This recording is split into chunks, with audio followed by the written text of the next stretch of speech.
Lahore central jail میں مولانا مودودی مغرب کی نماز کی امامت کر رہے تھے کہ اچانک باہر کا دروازہ کھٹ سے کھلا اور 14-15 فوجی اندر داخل ہوئے۔ جب نماز ختم ہوئی تو مارشل لا کورٹ کے صدر نے پوچھا، مولانا مودودی کون ہے؟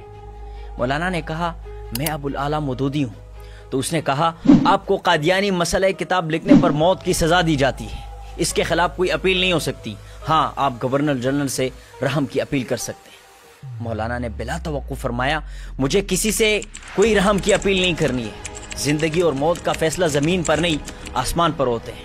اگر وہاں پر میری موت کا فیصلہ ہو چکا ہے تو دنیا کی کوئی طاقت مجھے موت سے نہیں بچا سکتی، اور اگر وہاں سے میری موت کا فیصلہ نہیں ہوا ہے تو دنیا کی کوئی طاقت میرا بال بھی بیکا نہیں کر سکتی۔ کوئی آدھ گھنٹے کے بعد ہیڈ وارڈن اور ان کے ساتھ کچھ دوسرے لوگ آئے اور انہوں نے کہا، مولانا مودودی صاحب تیار ہو جائیں، وہ پھانسی گر جائیں گے۔ اس پر مولانا مودودی صاحب نے اطمینان سے اپنا لباس تبدیل کیا، سر پر اپنی ٹوپی پہنی، چپلی اتار کر سیاہ گرگابی جوتا پہنا اور اپنا قرآن مجید لے کر نہایت اطمینان سے پھانسی گر روانہ ہو گئے۔ اب مولانا امین احسن اصلاحی صاحب مولانا مودودی صاحب کی قمیض، پجامہ اور ٹوپی کبھی سینے سے لگاتے اور کبھی آنکھوں پر رکھتے اور بے تحاشا روتے ہوئے کہتے جاتے کہ مجھے یہ تو معلوم تھا کہ مولانا مودودی صاحب بہت بڑے آدمی ہیں، لیکن مجھے یہ معلوم نہیں تھا کہ خدا کے ہاں مودودی صاحب کا اتنا بڑا مرتبہ اور مقام ہے۔ اگلے دن وارڈن مولانا مودودی کے دوستوں کے پاس آئے اور کہا، مولانا مودودی صاحب تو عجیب آدمی ہے، معلوم ہوتا ہے ان کو اس بات کا اندازہ ہی نہیں ہے کہ ان کے ساتھ کیا ہونے والا ہے۔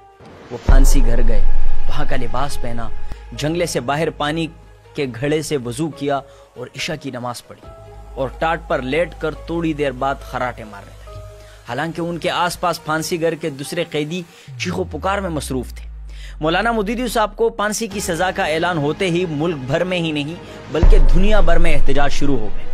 انڈونیشیا کی اسلامی پارٹی کے وزیر اعظم ڈاکٹر ناصر صاحب نے حکومت پاکستان سے کہا کہ پاکستان کو مودودی صاحب کی ضرورت اگر نہیں ہے تو دنیا بھر کے مسلمانوں کو ان کی ضرورت ہے، پاکستان ان کو انڈونیشیا بھجوا دے۔ سعودی عرب نے اس سزا کے خلاف شدید احتجاج کیا۔ بہت سے دوسرے ممالک کے مسلمانوں نے بھی اور پاکستان میں بھی تو ہر جگہ سے احتجاج ہوا۔ اس احتجاج کا یہ نتیجہ ہوا کہ تیسرے ہی روز حکومت پاکستان نے اعلان کر دیا کہ مولانا مودودی صاحب اور مولانا عبدالستار خان نیازی صاحب کی سزائے موت عمر قید میں تبدیل کر دی گئی ہے۔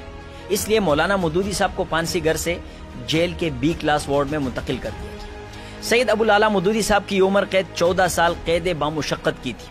جماعت اسلامی نے مولانا مودودی صاحب کی سزا کو کالعدم کرانے کے سلسلے میں لاہور ہائی کورٹ میں میاں منظور قادر ایڈوکیٹ کے ذریعے سے پٹیشن دائر کر دی اور ہائی کورٹ نے پٹیشن منظور کرتے ہوئے سید ابو الاعلیٰ مودودی صاحب کو رہا کرنے کا حکم دے دیا، اور یوں مولانا مودودی صاحب 28 مئی 1955 کو ڈسٹرکٹ جیل ملتان سے رہا ہو کر گھر آ گئے۔ سید ابو الاعلیٰ مودودی 1903 میں اورنگ آباد دکن میں پیدا ہوئے۔ آبائی تعلق سادات کے ایک ایسے خاندان سے تھا جو ابتدا میں افغانستان کے علاقے ہرات کے قریب چشت کے معروف مقام پر آ کر آباد ہوا تھا۔ اس خاندان کے ایک مشہور بزرگ خواجہ قطب الدین مودود چشتی تھے، جو خواجہ معین الدین چشتی اجمیری کے شیخ الشیوخ تھے۔ سید مودودی کا خاندان خواجہ مودود چشتی کے نامی سے منسوب ہو کر ہی مودودی کہلاتا ہے۔ مودودی صاحب نے جس گھرانے میں آنکھ کھولی وہ ایک مکمل مذہبی گھرانہ تھا۔ ان کے والد محترم اور والدہ ماجدہ دونوں کی زندگی مذہبی رنگ میں رنگی ہوئی تھی۔ سید مودودی کی تربیت ان کے والد نے خاص توجہ سے کی، وہ انہیں مذہبی تعلیم خود دیتے تھے۔ اردو، فارسی اور عربی کے ساتھ ساتھ فقہ اور حدیث کی تعلیم بھی ماہر اساتذہ کے زیر نگرانی گھر پر دی جانے لگی۔ ابتدائی دور کے پورے 11 برس انہوں نے اپنے بیٹے کو براہ راست اپنی نگرانی میں رکھا اور کسی مکتب یا مدرسے میں بھیجنا گوارا نہ کیا، بلکہ ان کی تعلیم کا گھر پر قابل اساتذہ رکھ کر انتظام کیا۔ 1914 میں سید صاحب کے والد محترم کی مالی مشکلات بڑھ گئی تھی۔ وکالت سے اجتناب کے باعث گھر کے مالی حالات کی وجہ سے وہ اورنگ آباد چھوڑ کر حیدرآباد تشریف لے گئے اور سید صاحب کو مولوی عالم کی جماعت میں داخل کرا دیا۔ اس زمانے میں دارالعلوم کے صدر مولانا حمید الدین فراہی تھے، جو مولانا امین احسن اصلاحی کے بھی استاد تھے۔ سید صاحب کے والد نے انہیں دارالعلوم میں داخل کرا کر خود بھوپال تشریف لے گئے اور سید صاحب دارالعلوم میں زیر تعلیم رہے، لیکن تعلیم کا یہ سلسلہ 6 ماہ سے زیادہ عرصے تک جاری نہ رہ سکا۔ ایک روز بھوپال سے اطلاع آئی کہ سید صاحب کے والد محترم پر فالج کا سخت حملہ ہو گیا ہے۔ اب یہاں سید صاحب کے مدرسے کی رواجی تعلیم ختم ہو گئی اور اس کے بعد 1.5-2 سال کے تلخ تجربات نے سبق سکھایا کہ دنیا میں عزت کے ساتھ زندگی بسر کرنے کے لیے اپنے پاؤں پر کھڑا ہونا لازمی ہے۔ والد محترم کے انتقال کے بعد سید مودودی رحمۃ اللہ علیہ کو معاش کی فکر ستانے لگی۔ والد کے انتقال کے بعد اس چھوٹی سی عمر میں پہلی بار سید مودودی کو بھی احساس ہوا کہ دنیا میں عزت کے ساتھ زندگی بسر کرنے کے لیے اپنے پاؤں پر کھڑا ہونا ضروری ہے۔ اللہ تعالیٰ نے انہیں لکھنے کی زبردست قابلیت دی تھی۔ انہوں نے ارادہ کر لیا تھا کہ قلم کے ذریعے ہی اپنے خیالات کو لوگوں تک پہنچائیں گے اور اسی کو ذریعہ معاش بھی بنائیں گے۔ اس طرح ایک تو مسلمانوں کی بھلائی اور اسلام کی خدمت کا کام ہوگا اور دوسرا معاش کا وسیلہ بھی بن جائے گا۔ اس لیے ایک صحافی کی حیثیت سے انہوں نے اپنے کیریئر کا آغاز کیا اور پھر متعدد اخبارات میں ایڈیٹر کی حیثیت سے کام کیا، جن میں اخبار مدینہ، بجنور یوپی، تاج اور جمعیت علماء ہند کا روزنامہ الجمیہ دہلی خصوصی طور پر شامل ہے۔ ایک بار مولانا محمد علی جوہر نے بھی سید مودودی صاحب کو اپنے اخبار ہمدرد میں کام کرنے کی دعوت دی تھی، مگر جمعیت علماء ہند الجمیہ والوں کے ساتھ آپ کے پرانے تعلقات تھے، اس لیے آپ مولانا محمد علی جوہر کی پیشکش کو قبول نہ کر سکے۔ اگرچہ سیاسی اختلافات کی بنا پر انہیں بعد میں روزنامہ الجمیہ کو بھی چھوڑنا پڑا، کیونکہ جب جمعیت علماء ہند کانگریس میں شامل ہوئی تو سید مودودی صاحب نے احتجاجاً الجمیت چھوڑ دیا، کیونکہ وہ کانگریس کو مسلمانوں کے مفادات کے خلاف سمجھتے تھے۔ جس زمانے میں سید مودودی رحمۃ اللہ علیہ الجمیہ کے ایڈیٹر تھے، ایک شخص سوامی شردانند نے شدی کی تحریک شروع کی، جس کا مقصد یہ تھا کہ مسلمانوں کو ہندو بنا لیا جائے زبردستی۔ اس تحریک کی بنیاد نفرت، دشمنی اور تعصب پر تھی، اور اس نے اپنی کتاب میں حضور صلی اللہ علیہ وسلم کی توہین کی تھی، جسے کوئی مسلمان برداشت نہیں کر سکتا تھا۔ اس لیے کسی مسلمان نے غیرت ایمانی میں آ کر سوامی شردانند کو قتل کر دیا۔ اس پر پورے ہندوستان میں ایک شور برپا ہو گیا، ہندو دین اسلام پر حملے کرنے لگے اور اعلانیہ کہا جانے لگا کہ اسلام تلوار اور تشدد کا مذہب ہے۔ سید مودودی صاحب اس صورتحال پر بہت رنجیدہ تھے، ان کے دل میں اسلام کی محبت اور مسلمانوں کا درد بھرا ہوا تھا۔ اسلام کی خدمت کرنے کے لیے ان کے دل میں بہت اضطراب تھا۔ انہی دنوں مولانا محمد علی جوہر نے دہلی کی جامع مسجد میں تقریر کی، جس میں بڑی دردمندی کے ساتھ انہوں نے اس ضرورت کا اظہار کیا کہ کاش کوئی شخص اسلام کے مسئلے جہاد کی پوری وضاحت کرے، تاکہ اسلام کے خلاف جو غلط فہمیاں آج پھیلائی جا رہی ہے وہ ختم ہو جائے۔ اس پر سید مودودی صاحب کو خیال آیا کہ کیوں نہ میں ہی یہ کام کروں۔ اس لیے مودودی صاحب نے صرف 24 سال کی عمر میں الجہاد فی الاسلام کے نام سے ایک شاندار کتاب لکھی۔ اس چھوٹی سی عمر میں ایسی معرکۃ الآراء کتاب آپ کا ایک حیرت انگیز اور عظیم الشان کارنامہ تھا، جس پر ہر طرف سے آپ کو داد ملی۔ اس کتاب کے بارے میں علامہ اقبال رحمۃ اللہ علیہ نے فرمایا تھا، اسلام کے نظریہ جہاد اور اس کے قانون صلح اور جنگ پر یہ ایک بہترین تصنیف ہے، اور میں ہر ذی علم آدمی کو مشورہ دیتا ہوں کہ وہ اس کا مطالعہ کرے۔ حیدرآباد میں قیام کے زمانے میں سید مودودی صاحب نے مختلف کتابیں لکھی، اس کے ساتھ ہی وہ ہندوستان کے سیاسی حالات اور مسلمانوں کی حالت کا بھی گہرا مطالعہ کرتے رہے۔ اس دوران وہ قوم کی اصلاح کی مختلف تدبیروں پر بھی مسلسل غور کرتے رہے۔ آخرکار انہوں نے اصلاح قوم کے مقصد کے لیے 1932 میں حیدرآباد سے رسالہ ترجمان القرآن جاری۔ مسلمانوں کی بھلائی کے لیے وہ جو کام کرنا چاہتے تھے، ان کے ذہن میں اس کی ترتیب یہ تھی کہ پہلے مسلمانوں کے ذہنوں سے مغربی قوموں کی نقالی اور مرغوبیت، یورپ کے خیالات اور ان کے طور طریقوں کا زور توڑا جائے، پھر ان کے ذہنوں میں یہ بات بٹھائی جائے کہ اسلام ایک مکمل ضابطۂ حیات ہے جو زندگی کے ہر مسئلے میں انسان کی رہنمائی کرتا ہے۔ رسالہ ترجمان القرآن مسلمانوں میں بہت مقبول ہوا اور اس نے ایک تحریک کی شکل اختیار کر لی، جو بعد میں جا کر جماعت اسلامی کی بنیاد کی وجہ بنی، اور بالآخر 26 اگست 1941 کو سید ابو الاعلیٰ مودودی رحمۃ اللہ علیہ نے اپنے 74 دوستوں، اپنے ہم فکر ہم مزاج دوستوں کے ساتھ مل کر جماعت اسلامی کی بنیاد رکھی۔ پارٹی کا موقف واضح تھا کہ اسلام ایک مکمل ضابطۂ حیات ہے اور اسلامی تعلیمات کا سیاست اور ریاستی امور سمیت زندگی کے تمام معاملات میں اطلاق ہونا چاہیے۔ سید مودودی کی علمی اور سیاسی فکر صرف پاکستان میں ہی نہیں بلکہ دنیا بھر میں اس کے اثرات مختلف تنظیموں کی صورت میں دیکھنے کو ملے۔ اگر میں یہ کہوں کہ مودودی اسلامی تحریکوں کے روح رواں ہے تو شاید غلط نہ ہو، کیونکہ ان کی فکر، تقریر و تحریر نے جماعت اسلامی ہند، جماعت اسلامی بنگلہ دیش، تیونس کی انادہ، مصر کی اخوان المسلمین، ترکی کی رفع، سوڈان کی الحرکت الاسلامیہ، امریکہ اور کینیڈا میں Islamic circle of Jamaat Islami کو جنم دیا۔ جماعت اسلامی پاکستان کی پارٹی میں ٹرننگ پوائنٹ اس وقت آیا جب ڈاکٹر اسرار احمد، امین احسن اصلاحی اور ارشاد احمد حقانی جیسے بڑے نام مودودی سے دور ہو گئے اور جماعت اسلامی کو چھوڑ دیا۔ اس کی وجہ اختلاف رائے بنا۔ مودودی صاحب کا ماننا تھا کہ اب ہمیں انتخابی سیاست میں حصہ لینا چاہیے، جبکہ ڈاکٹر اسرار احمد اور دیگر لوگوں کی رائے تھی کہ اس کو خالص اسلامی تحریک رہنا چاہیے، اور پھر یہی اختلاف رائے جدائی کی وجہ بنی۔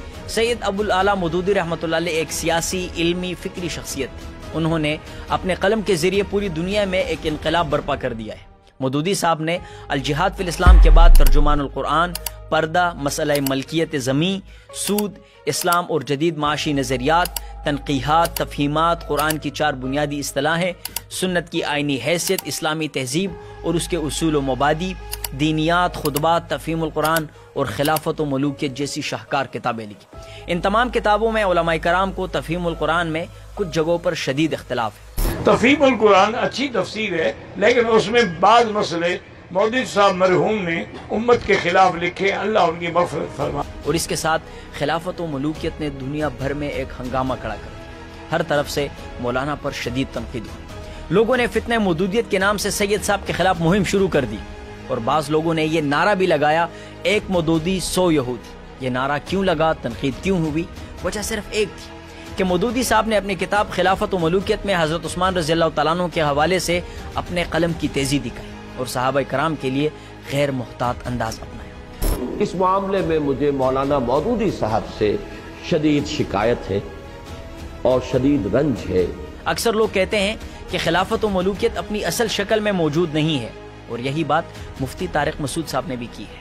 اسلامی والے اب جو خلافت و ملوکیت چھاپ رہے ہیں، یہ وہ نہیں ہے جو مولانا مودودی نے لکھی تھی۔ انہوں نے اپنے بزرگوں کی کتابوں سے خلافت و ملوکیت کو سمجھنے کی کوشش کی ہے۔ مفتی صاحب اور انجینئر کی رائے بالکل مختلف ہے۔ مودودی صاحب ایک محقق تھے، انہوں نے بہت ہی آسان الفاظ میں سمجھایا کہ خلافت ملوکیت میں کیسے کنورٹ ہوئی۔ چونکہ وہ ایک لکھاری تھے تو غلطی کی گنجائش ہو سکتی ہے، کیونکہ غلطی ان سے ہوتی ہے جو کام کرتے، جو کام ہی نہیں کرتے ان سے کیا غلطی ہوگی۔ لیکن یہ حقیقت ہے کہ خلافت و ملوکیت اپنی اصل شکل میں نہیں ہے، بہت ہی کم جگہوں پر ایڈیٹنگ ہوئی ہے۔ اس کو آپ نیگیٹو لو یا positive, it's up to you, لیکن جماعت اسلامی کے اس کام کو سراہنا ہوگا، کیونکہ انہوں نے ثابت کر دیا کہ جماعت میں اندھی تقلید کی کوئی گنجائش نہیں ہے، اور یہی چیز جماعت کو اسٹرانگ بناتی ہے۔ مولانا سید ابو الاعلیٰ مودودی رحمۃ اللہ علیہ کا انتقال امریکہ کے شہر بفلو میں اس ہسپتال میں ہوا جہاں ان کے بیٹے جناب ڈاکٹر احمد فاروق مودودی ملازم، اور علاج کے لیے انہیں وہاں لے کر گئے تھے۔ لیکن کچھ عرصے بعد مودودی صاحب کا ہسپتال میں انتقال ہو گیا۔ 22 ستمبر 1979 کی تاریخ تھی جب جناب ڈاکٹر احمد فاروق مودودی نے بفلو سے نیو یارک کے لیے ان کی میت کو چارٹرڈ طیارے کے ذریعے منتقل کیا۔ مولانا کے اہل خانہ بھی ان کی میت کے ساتھ نیو یارک پہنچے۔ نیو یارک ایئرپورٹ پر ایک بڑی تعداد میں مسلمان جمع ہوئے اور مولانا سید ابو الاعلیٰ مودودی رحمۃ اللہ علیہ کی نماز جنازہ ادا کی۔ وہاں جنازہ پڑھنے والے لوگوں کی تعداد اتنی زیادہ تھی کہ ایئرپورٹ کے جس ایریا میں نماز ادا کی گئی وہ جگہ ناکافی ہوتی گئی، لوگ بڑھتے گئے، اس طرح 6 مرتبہ نماز ادا کی گئی۔ اس کے بعد وہاں پر لکڑی کا تابوت جس میں میت لائی گئی تھی، ایئرپورٹ والوں نے اس کو اپنے کارگو کیبن کے مطابق دوبارہ بنانے کو کہا، اور پھر دوبارہ وہاں نیا تابوت بنانا پڑا۔ اس کے بعد میت کو لندن کے ہیترو ایئرپورٹ پر لایا گیا، جہاں پر پورے یورپ سے ہزاروں مسلمان مولانا کی نماز جنازہ کے لیے جمع تھے۔ چنانچہ وہاں نماز جنازہ ادا کی گئی۔ اس کے بعد لندن سے کراچی لایا گیا۔ کراچی میں دوسرے امیر جماعت اسلامی پاکستان جناب میاں طفیل محمد صاحب کی امامت میں لاکھوں افراد نے نماز جنازہ ادا کی۔ 24 ستمبر 1979 کو عصر کے وقت لاہور لایا گیا اور مولانا سید ابو الاعلیٰ مودودی رحمۃ اللہ علیہ کی رہائش کا اچرا منتقل کر دیا گیا، اور نماز عشاء سے اگلے دن صبح 10 بجے تک لوگ ابو الاعلیٰ مودودی رحمۃ اللہ علیہ کی آخری زیارت کرتے رہے۔ کئی لوگ یہ کہتے سنے گئے کہ صبح تک ان کی باری نہیں آ سکی۔ صبح 10 بجے 25 ستمبر 1979 کو مولانا سید ابو الاعلیٰ مودودی رحمۃ اللہ علیہ کے جسد خاکی کو قذافی اسٹیڈیم لاہور لے جایا گیا، جہاں کم و بیش 25 لاکھ افراد نے علامہ مولانا ڈاکٹر یوسف القرضاوی رحمۃ اللہ علیہ کی امامت میں نماز جنازہ ادا کی، اور پھر ظہر کے بعد سید ابو الاعلیٰ مودودی رحمۃ اللہ علیہ کو پارک اچھرا میں ان کی رہائش گاہ کے لان میں سپرد خاک کر دیا گیا۔ مودودی صاحب اس دنیا سے رحلت کر گئے، لیکن ان کی فکر، سوچ، تقریر و تحریر لاکھوں لوگوں کی زندگیوں میں انقلاب پیدا کر رہا ہے۔ دن بدن ان کے ماننے والوں کی تعداد بڑھ رہی ہے۔ دوستو، یہ ویڈیو اگر آپ کو پسند آئی ہو تو ہمارے چینل کو سبسکرائب کریں ایسے ہی اور انفارمیٹیو ویڈیوز دیکھنے کے لیے۔ بہت شکریہ۔